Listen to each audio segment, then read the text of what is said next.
ሰላም ጤና ይስጥልኝ የተከበራችሁ ተመልካችና አድማጮች የቻናል ቤተሰብ ተከታታዮች ዛሬም አዲስ መረጃ ይዘን ብቅ ብለናል። ይሄን አዲስ መረጃ የማስደምጣችሁና ቤተሰብናችሁ ላይክ አዲስ ሆናችሁ ሰብስክራይብ በማድረግ ቤተሰብ ትሆኑ ዘንድ በአክብሮት እንጠይቃለን። በ13 ዓመት ጽኑ እስራት የተቀጣ አለ። ይህን ጉዳዮችም አስደምጣችኋለሁ። እንዲሁም በድሮን የተወሰደ እርምጃ አለ። ፋኖ ሙሾ እያወጣ ይገኛል። የፋኖ መግለጫም ሰጧን። ይህን በተመለከተ እንዲሁም ደግሞ በጎንደር ላይ ያለውን መንገድ ዝግ ማድረጋቸው ፋኖች ተገልጿል። እነዚህ ጉዳዮች ሁሉ የምርቃኛቸውናን እስከ ፕሮግራም ፍጻሜ ከኔ ጋር አብራችሁ ተቆዩ ዘንድ በአክብሮት እየጠየቅን ወደ ቅዳሜ መረጃችን ቀጥታ የምናልፍ ይሆናል።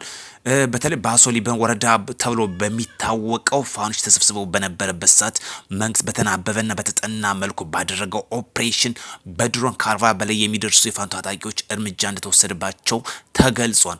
ከዚህ ጋር ተያይዞ ፋኖችን መግለጫ ሰጠዋል። በተለይ ሰሞኑን በሰሩላችሁ ቪዲዮ ታስታውሱ ከሆነ 4 የሚደርሱ የፋኖ ከፍተኛ አመራሮች ከነዘመነ ካሴ የፋኖ አመራር ተገንጥል መውጣታቸው ይታወሳል። በተለይ እነዚህ ፋኖ አመራሮች ፋኖ በላይነህ ዋልተጉ ተብሎ የሚታወቁ አስጨንቅ ታደለ፣ ቃልዬ ሊቁ እና ደምስ ታመነ የሚባሉት እነዚህ 4 የፋኖ ታጣቂዎች ከነዘመነ አፈንግጦ ከወጡ በኋላ በትናንትናው ዕለትም በዛሬውም ጨምሮ ማለት ነው በድሮን በተወሰደው እርምጃ በባሶ ሊበን ተብሎ በሚታወቀው ባሶ ሊበን ላይ በዋነኛነት ኮርክ አካባቢ የፋኖ ትግል መስራች የሆነው አስጨንቅ ታደለ ከነዚህ ፋኖ ታጣቂዎች ተገንጥሎ ከወጣ በኋላ እሱኑ ያስመታን የሚል መግለጫም እየሰጡ ይገኛል። በተለይ አስጨንቅ ታደለ ማለት ከነዘመነ ካሴ ቡድን አፈንቅጦ የቴዎድሮስ እዝ አባልና አመራር የነበረ የራሱን የትጥቅ ኃይል ዞ ተገንጥሎ ከወጣ በኋላ ባሶ ሊበን ላይ ከፍተኛ ምት እንዳሳረፈ ይታወቃል። የዛ የተረፈውን ደግሞ በድሮንም እስከ 40 ድረስ የሚደርሱ እርምጃ እንደወሰደባቸው መረጃው ወጧል ማለት ነው። ስለዚህ በዚህ ባሶ ሊበን ላይ የሚገኘው ኃይል በሁለት አይነት ምት ነው የተመታ። በድሮን እርምጃ ተወስዷል። እንዲሁም ደግሞ የፋኖ ዋና መሪ የነበረው አስጨንቅ ታደለ ተብሎ የሚታወቀው እርምጃ ወስዷል። ስለዚህ የነዘመነ የሚገኘው ኃይል እየፈራረሰ መሆኑን የሚያመላክት ጉዳይ ነው። ለዚህ ሁሉ ውጣ ውረድ የሚያስፈልገው ሰላም ነው። ዋና መጠቅለያው በሰላም ብቻ ነው የሚቋጨው። ቢሆንም ግን አሁን ጎጃም ላይ ያለው ፋኖ ድራሹ እየጠፋ የሚገኝበት ሁኔታ እየተመለከተነ ነው የሚገኘው። ስለዚህ አስጨንቅ ታደለም ከፍተኛ የሆነ ምቱን በነዘመነ ላይ እያሳረፈ መሆኑ እየተመለከተነ ነው። ወደ ቻናል ቤተሰብ ተከታታዮች ለዚህ ሁሉ እጣ ፈንታ የሚቀድመው ሰላም ይቅደም። ሌላኛው መንግስት የሰላም ጥሪ ተቀብለው ይገባሉ። በጎንደር ከተማ አስተዳደር ባዘዞ ወረዳ ላይ ክፍለ ከተማ ማለት ነው ወርቅነህ ጅግናው፣ ንጉስ ጌታው፣ አደራጀ አበረ፣ ጓዴ ዳምጤ ተብሎ የሚታወቅ መንግስት አቅራቢዎች ሰላም ጥሪ ተቀብለው ገብተዋል። በአማራ ክልላዊ መንግስትና በአማራ ፋኖ ህዝባዊ ድርጅት መካከል የተደረሰውን ሰላም ስምምነት ተከትሎ በማዕከላዊ ጎንደር ዞን በኪንፋዝ ገላ ወረዳም በተመሳሳይ መልኩ መንግስት የዘረጋውን ሰላም ጥሪም ተቀብለው ገብተዋል ማለት ነው። ገና ይቀጥላል። ወደ ሰላም ክልሉ ይመለሳል። የዘራፊና የዘራፊ ቡድን የመጨረሻ ጣፈንታ የሚቋጨው በሰላም ብቻ ነው። ስለዚህ መንግስት ይህን ደግሞ የዘረጋውን ሰላም አማራጭ እየተጠቀሙበት ይገኛሉ። ከሰላም ውጭ የሚመጣ ነገር እንደሌለ በግልጽ የሚያመላክት ጉዳይ ነው። ሌላኛው ጉዳይ ከጎንደር ባህር ዳር ዋና መንገድ ለተከታታይ 6 ቀናት የሚዘጋ ይሆናል።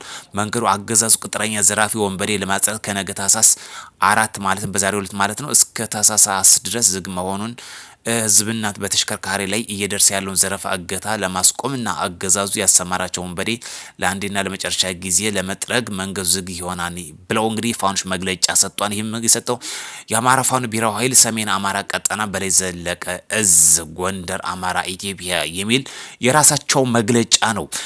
ከዚህ ጋር በዋነኛነት የመግለጫ ላንበው ያስገደደ መልኩ አንድ ነገር አለ።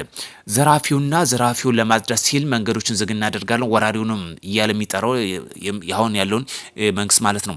ይህንም ለማጽዳት የሚገርመው በርካቶች መንግስት ጥሪ ተቀላቀሉን። የትኛውን የሚያጸዳ ዘራፊውን ለማጽዳትን እኔ አገዛዙ ኃይል ለማጽዳት ይላል።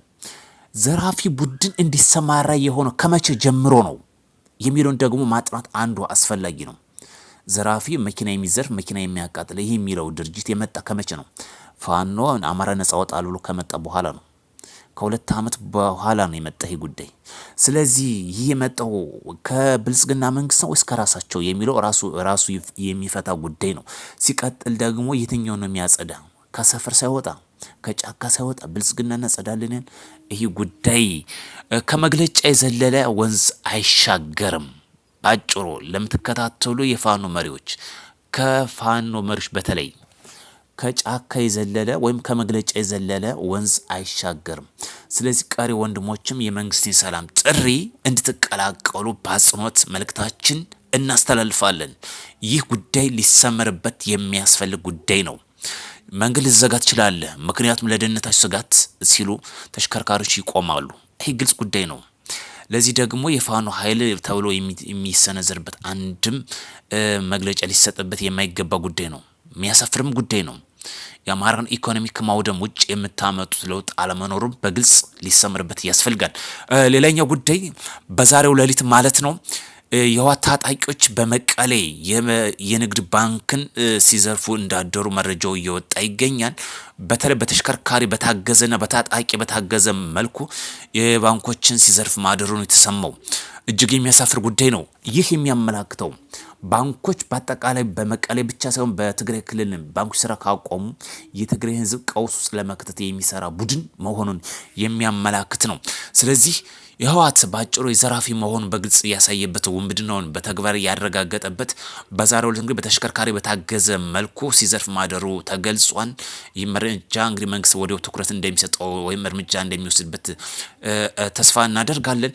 ሌላኛው ጉዳይ የአደጋ ስጋት ስራ አመራር የቀድሞ እንዲሁም ከፍተኛ አመራር የነበረው ለ13 ዓመት ጽኑ እስራት ተቀጧል።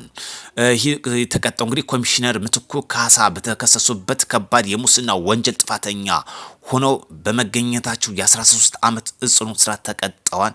የፍትህ ሚኒስቴር የሙስና ጉዳዮች ዳይሬክተር አቃቤ ሕግ በኮሚሽኑ የተረጂዎችን ቁጥር በማጋነን የተለያዩ የእርዳታ አይነቶችን ከማካዘን ውጭ በማድረግ ለተረጂው ሳይደርስ ተሽጦ ለግል ጥቅም በመዋሉ ምክንያት ነው ይሄ ለ13 ዓመት ጽኑ እስራት እንዲቀጣ ያደረገው። በዚህ ህገወጥ መንገድ የተገኘ ገንዘብ ወይም ንብረትን ምንጩን ደብቆ ህጋዊ አስመስሎ ማቅረብ ወንጀል ክስ በነሐሴ ወር 2014 ዓመተ ተመስቶባቸው እንደነበር አመላክቷል። ይህም እንግዲህ የተመላከተው በተለይ ከ601 ሺህ ኩንታል በላይ ስንዴ፣ ከ41 ሺህ ኩንታል በላይ በቆሎ፣ ከ78 ሺህ ሊትር በላይ ዘይት በእነዚህና መሰል ድርጊቶች እንግዲህ ከቁጥጥር ውጭ በማድረግና እንደተሸጡ ለአገልግሎት እንደዋሉ በማስመሰልና ቁጥሩን በመጨመር ባደረገው ከባድ የሙስና ወንጀል ለ13 ዓመት ጽኑ እስራት እንዲቀጡ ተደርጓል ማለት ነው። ስለዚህ እዚህ ጋር አንድ ነገር በትኩረት ማንሳት ይህን ያስፈለገው መንግስት ከራሱ ስር ያሉትን ሌቦችን እያጸዳ መሆኑ፣ ባንዳና ተላላኪውን ከራሱ ውጭ የሆኑትን እያጸዳ መሆኑ፣ ለንጹሃንና ለሚሰሩ ብቻ መንግስት ስልጣንና አመራርም እንደሚሰጥ አንዱ አመላካች ጉዳይ ነው። ለዚህ ደግሞ እያጸዳ ይገኛል። እጅግ በጣም የሚመሰገን ጉዳይ ነው። ሌባና ርዝራዡም እየጸዳ ይገኛል ማለት ነው። ውድ ቻናል ቤተሰብ ተከታታዮች በሌላ መረጃ እስክንገናኝ መልካም ቀን እንዲሆንላችሁ ከወዲሁ እመኛለሁ። አዲስ የሆነ ሰብስክራይብ፣ ላይክ፣ ሼር ማድረጋችሁን እንዳትረሱ።